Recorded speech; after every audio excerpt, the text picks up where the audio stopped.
नमस्कार मित्रांनो, मी डॉक्टर राम पोखरे. मित्रांनो, आपण आज बघणार आहोत सर्व्हायकल स्पॉन्डिलायसिस. सर्व्हायकल स्पॉन्डिलायसिस आहे काय? याचे हे होण्याचे कारण काय? हे आपण आज बघणार आहोत. त्याला थोडंसं आपण एकदा याला डिटेलमध्ये बघूया. तर तुमच्या स्क्रीनवर आता हे जे दिसतंय, तर हे आपले सर्व्हायकल व्हर्टेब्रा आहे. आपल्या बॉडीमध्ये 7 प्रकारचे सर्व्हायकल व्हर्टेब्रा असतात. आणि या व्हर्टेब्रामध्ये तुम्हाला बघा, ह्या डिस्क दिसतात. ह्या डिस्क आहे, ह्या डिस्क. आणि ह्या डिस्क मधून ह्या तुम्हाला नर्व निघालेले दिसतात. नर्व. तर याच्यामध्ये दोन प्रकारचे नर्व असतात. एक मोठा न्यूरॉन नर्व आणि एक sensory neuron nerve. Sensory neuron nerve काय करतात? ह्या बॉडीमधून जे सेन्स असत्या, हे स्पायनल कॉर्ड मार्फत इथं इथून मधून स्पायनल कॉर्ड गेलेला असतो या रस्त्यात. तर हा मेसेज या स्पायनल कॉर्ड थ्रू पुढं या मेंदूला पाठवतो. आणि मेंदूकडून आलेला मेसेज परत ह्या इथून पूर्ण बॉडीला पाठवत असते. म्हणजे गार आहे, गरम आहे, कुठं उचलायचं, कुठं सोडायचं. तर ह्या ज्या काही गोष्टी किंवा हातवारी करणं, ह्या ज्या काही सिस्टीम असतात, त्या दोन नर्वद्वारे होत असतात, सेन्सरी नर्व आणि मोटार नर्वद्वारे. आणि इथून या गोष्टी त्या घडत चालतात. तर मित्रांनो, ऍक्च्युली याच्यामध्ये होतं काय का, एक मिनिट. ही जी तुम्हाला इकडे दाखवतोय, तर हा जो प्रॉब्लेम आहे, हा तीन चार, हे जे चार पाच सहा, ऍक्च्युली ह्या डिस्क मध्ये शक्यतो हा प्रॉब्लेम होतो ना. ते होण्याचे कारण काय? का ज्यावेळेस बी आपण जास्त बोजे घेऊ डोक्यावर, तर त्याचा दाब इथं ह्या याच्यावर येत चालतो, ह्या डिस्कवर येत चालतो, कारण ह्या दाबत्या. जास्त जर बोजावला तर ह्या दाबणार. तर जे लोक ओझ वाहिनीचं काम करतात किंवा डोक्यावर प्रमाणापेक्षा जास्त भार घेतात, त्या लोकांनाही सर्व्हायकल स्पॉन्डिलायसिसचा प्रॉब्लेम जाणवत येत असतो. त्याच्यानंतर जे लोक कॅम्प्युटर बसून जास्त काम करतात, आता एकाच पोझिशनने असे जर काम केलं, तर हा जो दाब आहे ना, तर ही चक्की ही आतल्या बाजूना हे दाबणार. हे जर वारंवार वारंवार जास्त टाइम होत असेल, तर नंतर हळूहळू हे दबल्याचा परिणाम असा होऊन जातो की ही जी सप्लाय करणारी नर्व ही दबत जाते. आणि जशी जशी दबत, हाताला रक्तस्राव करणारा जो शक्यतो यांचा जो सप्लाय, हा काही मेंदूला काही मेंदूकडे जातो, काही हाताकडे येत असतो, काही काठी लंग्सकडे येत असतो. ब्रॉन्कियल नर्व आणि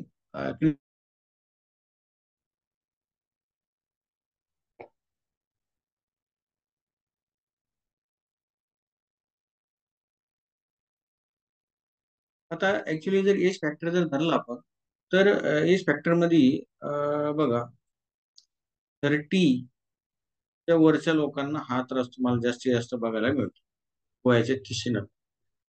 कारण या अवस्थेमध्ये आपण काम करण्याचं भान ठेवत नाही, वर्किंग करण्याचं भान ठेवत नाही. या अवस्थेमध्ये या डिस्कवर खूप मोठा परिणाम होतो नक्कीच. त्याच्यानंतर याच्या पुढे जर 30च्या हिशोबाने जर वर जर पुढचा जर विचार जर धरला, तर याच्यानंतर कॅल्शियम डिफिशियन्सी पण व्हायला लागते, हाडा ठिसूळपणा पण यायला लागतो. त्याच्यानंतर याला खूप कारण आहे सर्व्हायकल स्पॉन्डिलायसिस व्हायला. याची जर आपण जर कारण बघितले, तर जास्त डोक्यावर बोजे घेणं, एकाच पोझिशनला जास्त काम करणं, जास्त लॉंग ड्रायव्हिंग करणं. जे लोक जास्त लॉंग ड्रायव्हिंग करतात, तर कदाचित प्रवासमध्ये आपल्याला झोप लागून जाते, ह्या पोझिशनला मान रे किंवा ह्या पोझिशनला मान रे, त्यावेळेस तिथं नस दबत असते. तर ही अवस्था नंतर झटका बसणं किंवा काही कारणास्तव अचानक ऍक्सिडेंट होणं, ह्या गोष्टी घडत्या. त्याच्यानंतर मसल ॲट्रोफी पण हा एक कारण घडतो त्याला. कारण इथल्या ज्या बाजूच्या ज्या मसल आहे, मसल वगैरे, तर ह्या मसलची जर ताकद कमी पडायला लागली, तर त्याची मान धरणं किंवा मान एका पोझिशनला ठेवणं हे कमी होतं. तर त्याचा परिणाम नंतर मध्ये व्होल्टेब्रोवर पण होत चालतो. त्याच्यानंतर कॅल्शियम डिफिशियन्सी असू शकते. त्यासोबत मोठापा, वजन जर जास्त असलं, तर ऍक्टिव्हिटी नसली, एक्सरसाइजची जर कमतरता असली, तर या लोकांनाही तुम्हाला सर्व्हायकल स्पॉन्डिलायसिस झालेला दिसतो. त्याच्यानंतर चुकीचे व्यायाम पद्धती. खूप लोक आज ट्रेनर म्हणून काम सांगतात आणि हार्मफुल एक्सरसाइज करायला सांगतात. तर या अवस्थेमध्ये हे जे नाजूक पार्ट आहे, ह्याची रिजा होती, नको तेवढं जास्त दाब पडतो आणि डॅमेज व्हायला सुरुवात होत चालते. हे एक कारण होत चालतं. त्याच्यानंतर झोपताना उंच उशी, खूप लोक एका ज्यांना उंच उशी घ्यायची सवय असते, यामुळे ही या डिस्कवर याचा परिणाम होत चालत असतो. त्यानंतरच जास्त एकाच पोझिशनला बसून काम करणं किंवा खूपदा लॅपटॉपला ह्याच पोझिशनला बसणार ते ह्याच पोझिशनला काम करणारे लोक होणार. त्यासाठी आपण टाळायच्या गोष्टीमध्ये ज्यावेळेस मी पुढे येईल त्यावेळेस मी तुम्हाला एक एक गोष्ट सांगणारच आहे का याच्यात काय कुठल्या गोष्टी टाळल्या पाहिजे कुठल्या गोष्टी नाही टाळल्या पाहिजे. त्याच्यानंतर याच्यात एक आता खूप काही लोक युट्यूबवर बघून व्हॉट्सअपवर बघून कायरोप्रॅक्टिस पण करत आहे. ते कायरोप्रॅक्टिस करणं चूक नाहीये किंवा कायरोप्रॅक्टिस ही रॉंग आहे असं मला म्हणायचं नाही. मला हे सांगायचं की जे लोक खरंच चांगल्या पद्धतीने कायरोप्रॅक्टिस करतात खूप छान उपचार पद्धती आहे. तर जो वेल ट्रेनर आहे ज्यांनी चांगल्या पद्धतीचा अभ्यास करून त्या पद्धती करीत असेल तर ह्या लोकांकडून तुम्ही कायरोप्रॅक्टिस असन ऑस्टिओपॅथी असन हे नक्कीच घ्या. परंतु खूप लोक हे बघून जे करतात ऍक्च्युली हे अधूर नॉलेज एखाद्याच्या जीवावर बितू शकतं. त्यामुळे या गोष्टीपासून बी आपल्याला काळजी घेण्याचं फक्त हे लोक ताकदीचा वापर करून मान मोडणं किंवा मान ओढणं किंवा मानेला झटका मारणं अशा गोष्टी करतात. ह्या अवस्थेमध्ये खूप वेळेस वर्टेब्रा यांना इजा पोहोचत असतील. तर मित्रांनो याचे डायग्नोज करताना आपल्याला एक्सरे मध्ये या गोष्टी कळत असतात. एक्सरे मध्ये रिपोर्ट येतो त्याच्यानंतर सिटी स्कॅन आहे त्याच्यामुळे नर्व एम आर आय नर्वचा सप्लाय असेल नर्वची गेज असेल कमी जास्त काय झालेली काही नाही. त्यानंतर एक मायलोग्राम म्हणून एक टेस्ट आहे ती पण छान आहे. त्याच्यानंतर EMG इलेक्ट्रोमॉर्फोग्राफी याद्वारेही आपण सर्व्हायकल स्पॉन्डिलायसिसची अॅक्युरेसीवर आपण जाऊ शकतो. आपण जर आता तुमच्या समोरच्या फिगर जर बघत असाल तर ह्या पद्धतीने आपल्या ह्या सर्व्हायकल जे व्हर्टेब्रा आहे आपले तर एवढ्या पोझिशन मधून याच्यामधून ह्या फर्स्ट मधून निघलेली क्रिनियल नर्व आहे त्याच्यानंतर हे सेवंथ पर्यंत आपल्या ह्या नर्व वेगवेगळ्या पार्ट मध्ये जाऊन सप्लाय करतात. तर ज्यावेळेस बी ही दबती किंवा डॅमेज होती तर त्यावेळेस त्या ज्या ज्या पार्टला सप्लाय करणार असेल त्या ज्या पार्टला ते इम्पल्स नेणारे असेल तर त्या त्या भागावर त्याचा परिणाम आपल्याला होताना तुम्हाला नक्कीच दिसत असतो. आता इथं बघत असताना तुम्ही इथं बघा ऍक्च्युली हा व्हर्टेब्रा आहे बघा इथं 6 ते 7 आपण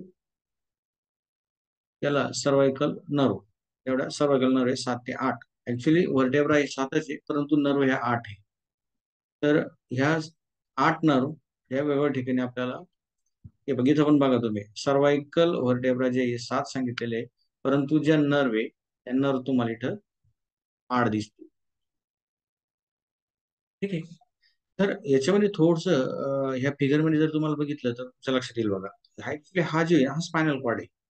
हा मधून जो जाणार आहे इथून हा स्पायनल कॉर्ड आहे हा. आणि इथे जर बघशाल तुम्ही इथे बघा दाखवतोय dorsal root of C2 C3 and C4. C2 ही बघा 3 नर्व आहेत 1 2 3 हे C2 सर्वायकल व्हर्टेब्राच्या ह्या 3 नर्व इथं कनेक्ट असतात स्पायनल कॉर्डला. त्याच्यानंतर खाली जर बघितलं 1 2 3 4 4 ते 5 C3 आहे. त्याच्यानंतर ह्या C4 आहे. इथं जर तुम्ही बारकाईने जर बघितलं ऍक्च्युली ह्या डिस्क आहे ह्या आणि ह्या नर्व आहे इंटरव्हल फॉरेमन इथून या आपल्या बॉडीतून ह्या इकडे पुढं बाहेर पडतात म्हणजे स्पायनल कॉर्ड मधून या बाहेर पडतात आणि इकडे या स्पायनल कॉर्ड मध्ये जातात. आणि हे आपले हे व्हर्टेब्रा आहे. ज्यावेळेस पण हे व्हर्टेब्रा डॅमेज होत्या किंवा बसता तर कळत न कळत काय होतं ही नर्व ब्लॉक होऊन जाते. ही नर्व ब्लॉक झाल्यामुळे होतं काय का हे बॉडीतून इकडं जे जाणार जे ब्लड सर्क्युलेशन असेल जे पण इम्पल्स असेल ते ह्या बिलकुल जात नाही आणि त्यामुळं ज्या हाताला रक्तस्राव करणारे असेल लंगला रक्तस्राव करणारे असेल तर काही ब्रेनकडे जाणारे असेल तर यामुळं यांचा इम्बॅलन्स होऊन जातो. म्हणून कधी कधी ह्या पेशंट तुम्हाला चक्कर आलेले पण हे पेशंट कंप्लेंट करतात चालतात अचानक त्यांचा तोल जाणं चक्कर येणं हे कारण ही तुम्हाला सर्व्हायकल स्पॉन्डिलायसिसच्या पेशंट मध्ये दिसत असतं. हे बघा तुम्ही हे जे व्हर्टेब्रा आहे आणि ह्या नर्व यातून याच्यातल्या ज्या नर्व असत्या या काही सेन्सरी नर्व असत्या आणि काही मोटार नर्व असत्या. खूप छान चित्तरीड आपल्याला हे बघायला मिळते बघा बारकाईने तुम्ही याला बघू शकता. तर अशा पद्धतीनं ऍक्च्युली खरंच आपल्या बॉडीमध्ये झालेली ही अवस्था असते. हा स्पायनल कॉर्ड आणि ह्या नर्व ठीक आहे C2 C3 आणि या C4 अशा प्रमाणे सगळ्या खाली आपल्या बॉडीमध्ये चालत असते. त्यावेळेस बी इथे डॅमेज होईल तर त्यावेळेस इथे ही ब्लॉक होत असते. पुढे बघू मित्रांनो आपण हे बघा C1 C2 C3 C4 हे बघा C1 मधून 2 सप्लाय जाते त्याच्यामधला चेक इथे येतोय C2 साठी. C2 मधून पण एक C3 मध्ये येतो, C3 मधून पण एक C4 साठी येतो. ते एकमेकाला हे ऍडजस्टमेंट करीत चालत असतात. त्याच्यानंतर इथून जर बघितलं तुम्ही सी टू मधून एक नर्व वर ऑक्सिपिटल नर्व कडे जाते. ऑक्सिपिटल म्हणजे मेंदूच्या पाठीमागच्या बाजूला. ज्यावेळेस C2 मध्ये काही प्रॉब्लेम येतो वर्टेब्रामध्ये, तर त्यावेळेस त्या पेशंटला चक्कर येणं किंवा फिरल्यासारखं होणं किंवा मेंदूचं तोल जाणं, ह्या गोष्टी ही ऑक्सिपिटल नर्व करीत असते. त्याच्यानंतर ही सर्वायकलचे नर्व आहे, ज्या काही इकडे खालचे आहे. खूप काही डिटेल आपल्यामध्ये याच्यात जायचं नाही, फक्त तुम्हाला एक डायग्राम म्हणून दाखवायचं म्हणून दाखवतोय. जर आपण या फिगर मध्ये जर बघितलं, इथंही लक्षात येईल बघा तुम्हाला, ह्याच्या नर्व निघलेले आहे बघा, ह्या नर्व, ह्या नर्व, दोन्ही साईडच्या. ह्या नर्व आपल्या खाली हाताला रक्तस्राव करीत असते. ज्यावेळेस स्पॉन्डिलायसिस होतो त्यावेळेस ऍक्च्युअली आणखी मोठ्या बघा तुम्ही, बघा ह्या पद्धतीची नर्व आपली इथून निघत असते. हे तुमचं डिस्क, इथून ह्या नर्व निघताना तुम्हाला दिसत.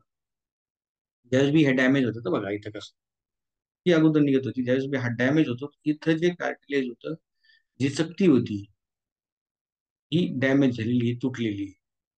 ज्यावेळेस बी तुटती, तर ज्यावेळेस बी हा आणि याच्यामधला जो डिस्टन्स आहे हा कमी होतो.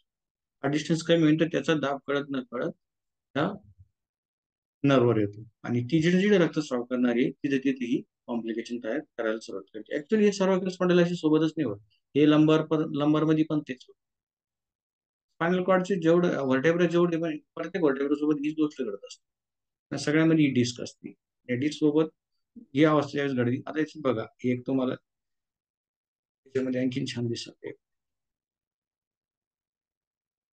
पुढचं वर्ग. हे बघा मित्रांनो, ऍक्च्युली ह्या डिस्क आहे, हे वर्टेब्रा आहे, हे चकत्या आहे आपल्याला. तुम्ही ही आणि ही या तिन्हीमध्ये तुम्ही बदल बघू शकता. हे बघा, याच्यामध्ये हा स्पेस आहे, याच्यामध्ये पण स्पेस दिसून तुम्हाला,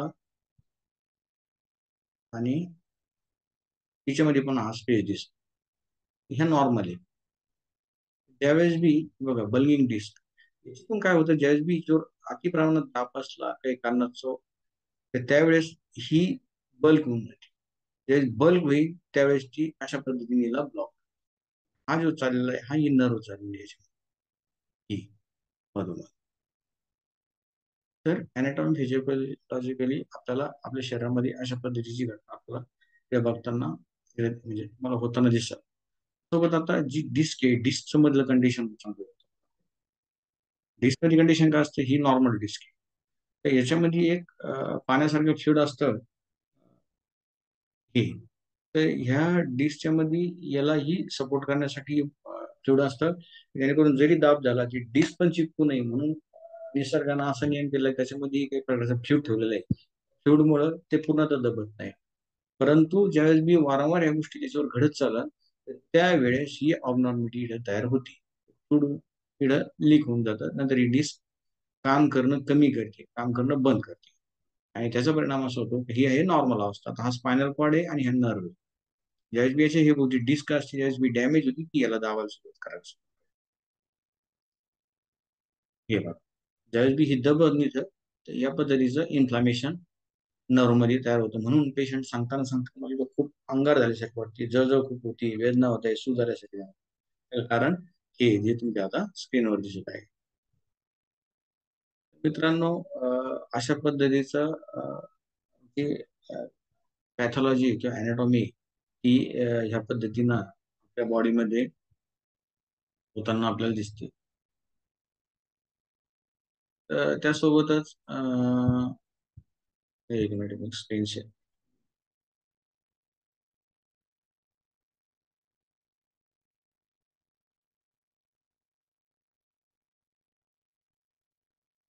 आता आपण याच्यातले होण्याची जी कारण आहे, तर हे कारण होण्याची कारण काय काय आहे.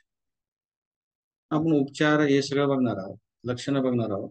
आपण याचे कारण बघू. काय सांगितलं,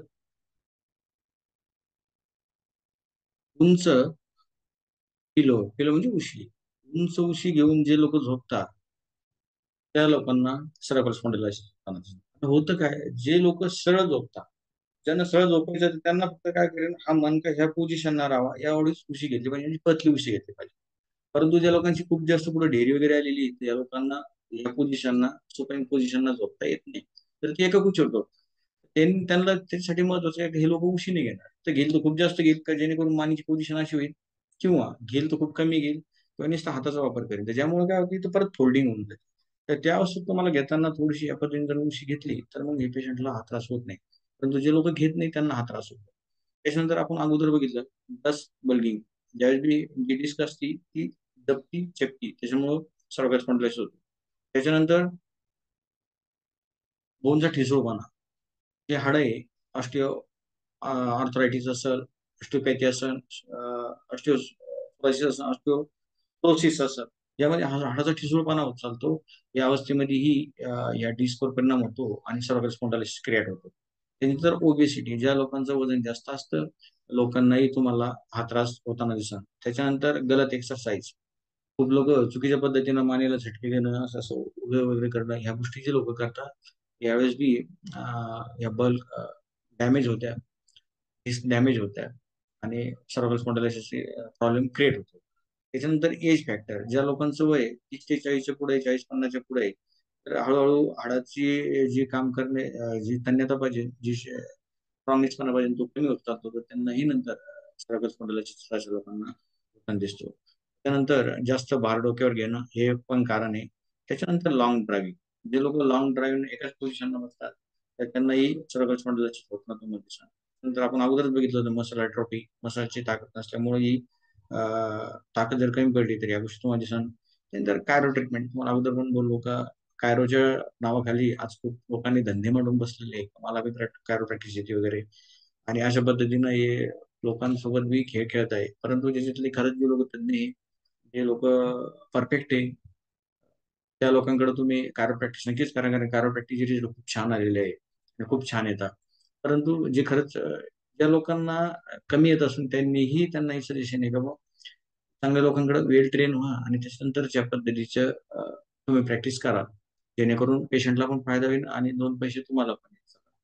त्याच्यानंतर एक कारण येतं ऍक्सिडेंटल रिजन, ऍक्सिडेंटच्या कारणामुळं ही सर्कल स्पॉन्डिलायसिसचे रिजन होताना दिसतं, कारण डिस्क डॅमेज होते, नर्व सप्लाय जो आहे तो प्रॉब्लेम देतो, तर त्यामुळे ही या गोष्टी तुम्हाला सर्कल स्पॉन्डिलायसिस मध्ये दिसतात. पेशंटमध्ये लक्षणं बघू आपण, तर लक्षणं काय काय दिसतात याच्यामध्ये. मानेची हालचाल करताना पेशंटला त्रास, म्हणजे पेशंटला मुवमेंट करताना त्रास होईल, वेदना होईल, सिव्हिअर पेन असेल, जळजळ होईल, चालताना पेशंटला असं ढिल्ल पडल्यासारखं, झटका मारल्यासारखं, त्याच्यानंतर स्टिफनेस ऑफ नेक, मानेमध्ये कडकपणा जाणवतो, म्हणून हे पेशंट वारंवार असं तुम्हाला एक्सरसाइज करताना किंवा तिथं मसाज करताना तुम्हाला जाणवतो. त्याच्यानंतर मानेची हालचाल करताना आवाज होणं, असं कट कट कट आवाज येतो, तर त्याला कारण तेच राहतं, तिथलं जे फ्लुइड असतं फ्लुइड कमी झालेलं असतं. त्याच्यानंतर हाताला मुंगे येणं, एक ज्या हाताची नव हे होईल राहील तर त्या हाताला मुंगे येणं, हात सून पडणं किंवा हातातल्या वस्तू पडणं, ह्या गोष्टी ज्या होत्या आपण अगोदर बघितलं, मोटर न्यूरॉन आणि सेन्सरी न्यूरॉन यांच्या अकार्यक्षमतेमुळं या गोष्टी घडत असतात. त्याच्यानंतर चक्कर येणं, मग बघितलं C2 मधून जी जाणारी ऑप्टिकल नर्व आहे, ती जर ब्लॉक झाली तर ती बॅलन्स करायला पाहिजे बॉडीची, ती बॅलन्स नाही करत, तर त्यामुळे कधी पेशंटला चक्कर आल्यासारखं, फिरण्यासारखं वगैरे होतं. काही काही लोकांना हेडेक सारखा त्रास होतो. तर ज्या लोकांना ऑक्सिपिटल पार्टिकलच्या बाजूने जर हेडेक होत असेल तर त्याला कारण C2 नर्व बी त्याला म्हणजे कारणीभूत आहे. चालताना तोल जाणं हे पण कारण आहे. त्याच्यानंतर पेन मध्ये शोल्डर पेन, शोल्डर मध्ये या लोकांना पेन जाणवा. त्याच्यानंतर टेम्परल पेन, टेम्परल बोन, इथंही या पेशंटला कारण नर्व अशा पद्धतीने सप्लाय करते, त्यामुळे टेम्परल बोन हेडेक पेशंटला वारंवार जाऊन तुम्हाला जाणवताना दिसेल, किंवा पेशंट तुम्हाला हे लक्षणं सांगत चालणार. त्याच्यानंतर एक वेगळाच कॉन्स्टिपेशनचा त्रास पेशंटला होताना दिसतो, कारण आयुर्वेदाने सांगितलेलं का व्यानवायू सगळ्या कारण आजार होण्यासाठी वाताचा व्याधी हा कारणीभूत ठरत असतो. तर त्यावेळेस बी अपान दृष्टी होते, जर पोट साफ नाही होत, पेशंटला कॉन्स्टिपेशन जर वारंवार राहत असेल तर त्याचा परिणाम व्यानवायू डिस्टर्ब होऊन जातो आणि सर्व्हायकल स्पॉन्डिलायसिस सारखे आजार क्रिएट करायला करतो. तर मित्रांनो, यासोबतच आपल्याला आतापर्यंत आपण सिम्टम आणि लक्षणं बघितले, त्यामध्ये आपण जर ट्रीटमेंट बघितली तर याच्यामध्ये जे हे कोणी लोक प्रॅक्टिस वेगवेगळ्या याच्यामध्ये करणार आहे, त्याच्यामध्ये प्रत्येकासाठी एक वेगळा प्रोटोकॉल दिलेला आहे. परंतु ट्रीटमेंट सांगण्या अगोदर मी आठवणीने सगळ्यांना या गोष्टी सांगतो. कुणीही घरी हे प्रयोग करू नका. संबंधित डॉक्टरला दाखवून याचा उपचार घ्या. व्यवस्थित रिपोर्ट काढूनच उपचार घ्या. हे उपाय करू नका. तर मित्रांनो, त्यामध्ये आयुर्वेदामध्ये महायोगराज गुगुळ, लाक्षादी गुगुळ, कैशर गुगुळ हे तिन्ही ड्रग सर्व्हायकल स्पॉन्डिलायसिस चांगले रिझल्ट देतात. जर कोणी नॅचरोपॅथिस्ट असेल तर त्यांनी गरम मातीची पट्टी, गरम गार पाण्याचा सेट हा जर तिथे लोकल पार्टला जर लावला अल्टरनेट, त्याचा रिझल्ट तुम्हाला चांगला होताना दिसतो. त्यासोबतच हर्बल मेडिसिन मध्ये नॅचरोपॅथीवाल्यांनी हरसिंगार पत्र, धने आणि मोरिंगा पावडर या तिन्हीचं समप्रमाण घ्यायचं आहे आणि ती माझ्यासोबत सकाळ संध्याकाळ उपाशीपोटी जर घेतली त्याची छान रिझल्ट तुम्हाला होताना दिसेल. कारण हरसिंगार पत्र हे एनर्जेसिक पण आहे, म्हणजे पेन पण कमी करतं. कारण पेशंट तुमच्याकडे ज्यावेळेस बी येतं तर सगळ्यात महत्वाचं पहिलं त्यांचं कारण जे राहतं की बुवा माझा पहिले वेदना बंद करा, माझा त्रास कमी करा. मी जे काही सांगते ते ठीक आहे, परंतु याचा त्रास कमी करा. तर त्याच्यासाठी तुम्हाला हरसिंगार पत्र एक पेनकिलर म्हणून काम करतं आणि फास्ट रिझल्ट देण्यासाठी तुम्हाला मातीची पट्टी किंवा गरमगार शेक असं, किंवा जर आयुर्वेदामध्ये जर बघितलं तुम्ही एक बस्ती बस्ती म्हणून एक प्रोसिजर आहे, ती जर तुम्ही बघितली किंवा आयुर्वेदिक डॉक्टरकडून ती जर करून घेतली तर याचा रिझल्ट पण तुम्हाला खूप छान होताना दिसेल. ज्यामध्ये तेल जिरवायचं असतं, याचा पण रिझल्ट छान येतो. त्यासोबतच जे लोक योगा करतात किंवा योगाची थेरपी देतात, तर या लोकांसाठी बी अ, या लोकांसाठी किंवा योगामध्येही तुम्ही भुजंगासन असन, अर्धमत्स्यासन असन, धनुरासन असन, मर्जुरासन, सेतुबंधासन असन, मत्स्यासन यापैकी कुठल्याही एका आसनाचा विधिवत स्वरूपात प्रयोग करा. परत सांगतो, विधिवत स्वरूपात प्रयोग करा. आसनं करताना नियमाप्रमाणे करा. पहिले यम आहे, परत नियम आहे, नंतर आसन आहे. तर ह्या पद्धतीने करा. त्यानुसार जर केलं तर तुम्हाला बेनिफिट नक्कीच याच्यातून मिळत असतो. परंतु जर पेशंट कॉन्स्टिपेटेड आहे आणि तो जर अशा पद्धतीने जर व्यायाम करीत असेल तर त्याला फायदा होण्याच्या ठिकाणी आणखी हानी होण्याची शक्यता आहे. म्हणून योगामध्येही सांगताना यम, नियम, आसन, प्राणायाम जे ज्या पद्धतीने सांगितलेले आहे, मी प्रत्येक माझ्या व्हिडिओमध्ये हे सांगत असतो. यम, नियम, नंतर आसन आणि नंतर प्राणायाम ह्याच पद्धतीने करा, जेणेकरून तुम्हाला फायदा 100% होताना दिसतो. जर कोणी ॲक्युपंक्चरिस्ट असेल, हा व्हिडिओ बघत असेल, तर त्यांच्यासाठी हे काही पॉइंट आहे ॲक्युपंक्चरचे, SI3 म्हणून आपल्या हाताच्या इथं जी हार्टलाईन असते आपल्यावाली, त्याच्या ह्या बॉर्डरवर ही व्हाईट बॉर्डर आणि ब्लॅक बॉर्डर त्याच्या इथं एक निडलिंग जरी केली, हा मास्टर पॉइंट आहे. SI3 हा मास्टर पॉइंट आहे सर्व्हिकल स्पॉन्डिलायसिसचा, शोल्डर पेनचा. एखाद्याच हात वर जात नसेल, मान जखडलेली असेल, मागे बघायला पुढे बघायला त्रास होत असेल, त्यांच्यासाठी हा SI3 मास्टर पॉइंट आहे. एक सिंगल पॉइंट नाही, तुम्हाला जर रिझल्ट बघायचे असेल तर 20 ते 30 मिनिटात त्यांचे रिझल्ट येऊ शकतात. जर कोणी सुजोग करणार असेल, कोणी ॲक्युप्रेशर करणार असेल, तिथे तुम्ही मटारचा दाना किंवा मेथीचा दाना वापरून तिथे उपचार देऊ शकता. त्यानंतर ट्रिपल वॉर्मर 15 पण हा याचा चांगला पॉईंट आहे. त्याच्यानंतर लंग सेवन हा याचा डिस्टल पॉईंट आहे सर्व्हायकल स्पॉन्डिलायसिसचा. त्याच्यानंतर एल आय फोर हा पेनकिलर पॉईंट आहे, पेन पण कमी करतो आणि पेशंटला रिलीफ पण देतो. तर जीबी ट्वेंटी हा लोकल पॉईंट आहे. जीबी थर्टी फोर हा मसलचा पॉईंट आहे, जिथे आपण मसल ॲट्रोफी बघितली. कारण या अवस्थेमध्ये नुसतं बोनचाच विषय नाही तर बाकीच्या मसलची पण ताकद कमी झालेली असते. यासोबत जर तुम्ही जीबी 34 जर वापरला चांगला रिझल्ट येतो. नंतर UB11 हा ब्लड व्हेसलचा पॉईंट आहे, ज्यामुळं ब्लड व्हेसल हा, कारण हा आजार पण ब्लड व्हेसल मध्येच येतो. त्यामुळं ब्लड व्हेसलमध्ये तुम्हाला याचा सपोर्ट होताना दिसणार. मित्रांनो, अशा पद्धतीचे वेगवेगळे उपचार पद्धती याच्यामध्ये आहे, ज्या तुम्ही वापरू शकता. परंतु संबंधित डॉक्टरला दाखवूनच ह्या गोष्टी करा. सोबत काही टाळणं हे खूप गरजेचं आहे. या गोष्टी टाळल्या बी पाहिजे. जर तुम्ही त्या टाळल्या तर तो हा आजार होणार नाही. यासाठी झोपताना ज्या जे कारण आहे ते कारण टाळायची आहेच आपल्याला. झोपताना याच पोझिशन जर एखाद्या कानावर झोप असेल, तुम्ही तुमचं मान ह्या सरळ लेवलला राहील ह्या पद्धतीची उशी बनवून घ्या. जेणेकरून तो प्रॉब्लेम होणार नाही. बोजा उचलताना कमी प्रमाणात उचला तर ते होणार. ते लोक लॅपटॉपवर काम करतात, कॅम्प्युटरवर बसून बसून काम करण्याची ज्यांची हे व्यवसाय आहे किंवा ड्युटी, या लोकांनी एका पोझिशनना न बसता चेअरची ऍडजस्टमेंट करा. कधी ह्या पद्धतीने ठेवा, कधी समोरच्या पद्धतीने ठेवा, तर कधी वरच्या पद्धतीने ठेवा.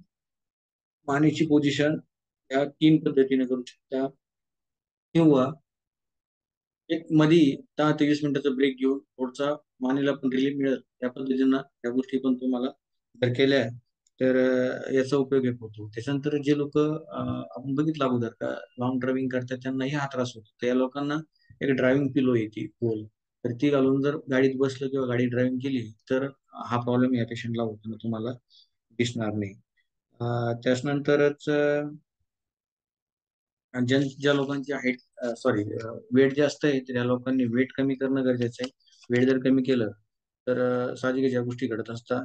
त्यानंतर एक सांगायचं कारण यावर अजून आहे का, एकदा हा सर्व्हायकल स्पॉन्डिलायसिस आहे का न्यूरोलॉजिकल डिसऑर्डर आहे हे पण बघा. कारण खूपदा काही गोष्टी न्यूरोलॉजिकल डिसऑर्डर मध्ये असतात, आपण सर्व्हायकल स्पॉन्डिलायसिस म्हणून ट्रीटमेंट करतो. सर्व्हायकल स्पॉन्डिलायसिस आणि न्यूरोलॉजिकल डिसऑर्डर याच्यामधला फरक एकदा व्यवस्थित समजून घ्या, त्यानंतरच उपचार करा. तुमचा आजार सर्व्हायकल स्पॉन्डिलायसिस मध्ये येतोय का एकदा हे आवर्जून बघा. जर न्यूरोलॉजिकल डिसऑर्डर मध्ये असेल, जर न्यूरॉनचा प्रॉब्लेम असेल तर संबंधित डॉक्टर जे न्यूरोलॉजिस्ट आहे त्यांचा सल्ला घ्या आणि त्यानंतरच उपचार तुम्ही कन्फर्म करून घ्या तुमचं सर्व्हायकल स्पॉन्डिलायसिस किंवा न्यूरोलॉजिकल डिसऑर्डर. कारण आजकाल उठसूट कोणी तेच गोष्टी धरतंय. तर डायग्नोज पद्धतीसाठी एमआरआय असेल, सीटी स्कॅन असेल, एक्सरे असेल, त्या डायग्नोजचा उपचार पद्धतीचा फायदा घेऊनच एकदा डायग्नोज कन्फर्म करा आणि नंतरच उपचार घ्या. तोपर्यंत उपचार नका. कारण ह्या गोष्टी टाळणं खूप गरजेचं आहे. कधी कधी काय होतं, फायदा होण्याची गोष्ट बाजूलाच राहते, नुकसान जास्त करून बसतो आपण आपल्या अज्ञानपणामुळे. तर त्यामुळे ह्या गोष्टी पण बघणं गरजेचं आहे का आपलं खरंच सर्व्हायकल स्पॉन्डिलायसिस आहे का न्यूरोलॉजिकल डिसऑर्डर मध्ये आपण आहे. एकदा ह्या गोष्टी पण कन्फर्म करा. या पद्धतीनं संबंधित डॉक्टरचा सल्ला घेणं पण गरजेचं आहे. त्याच्यानंतर कॅरोटायटिस बद्दल, ऑस्टिओपॅथी बद्दल बोललो, तर त्यासाठी सांगतो का जे वेल ट्रेनर डॉक्टर आहे या लोकांकडून ही ट्रीटमेंट घ्या. तर यासाठी खूप काही पैसा लागत नाही आणि खूप स्वस्त्यात सर्व्हायकल स्पॉन्डिलायसिस तुमचा बरा होणारा हा आजार आहे. जे आसनं सांगितलेले त्या पद्धतीचे आसन करा, सकस आहार घ्या, वावरत असताना काय म्हणतो आपण, लाईफस्टाईल जगत असताना मोबाईलचा वापर आता खूप जास्त प्रमाणात वाढलेला आहे. त्याच्यासाठी त्या पद्धतीनं थोडसा मोबाईलचा वापर टाळण्याचा प्रयत्न करा. जेणेकरून सर्व्हायकल स्पॉन्डिलायसिस सारखा क्रिटिकल आजार तयार होणार नाही आणि आपण सगळे या आजारातून मुक्तता होऊ. तर मित्रांनो, व्हिडिओ कसा वाटला? माहिती कशी वाटली? नक्कीच मला कॉमेंट बॉक्समध्ये सांगा. दुसरी गोष्ट, आरोग्य मित्र ह्या YouTube चॅनलला सबस्क्राईब करा. त्यानंतर या व्हिडिओच्या डिस्क्रिप्शन बॉक्समध्ये तुम्हाला बाकी आजाराबद्दल ही काही माहिती दिलेली आहे. तिथे जाऊन त्याच्यावर क्लिक करा. तुम्हाला बाकीचे व्हिडिओ पण बघायला मिळेल. सबस्क्राईब चॅनलला नक्कीच करा, जेणेकरून तुम्हाला अधिकच्या अधिक माहिती यामध्ये बघायला मिळेल. मित्रांनो, नमस्कार. थँक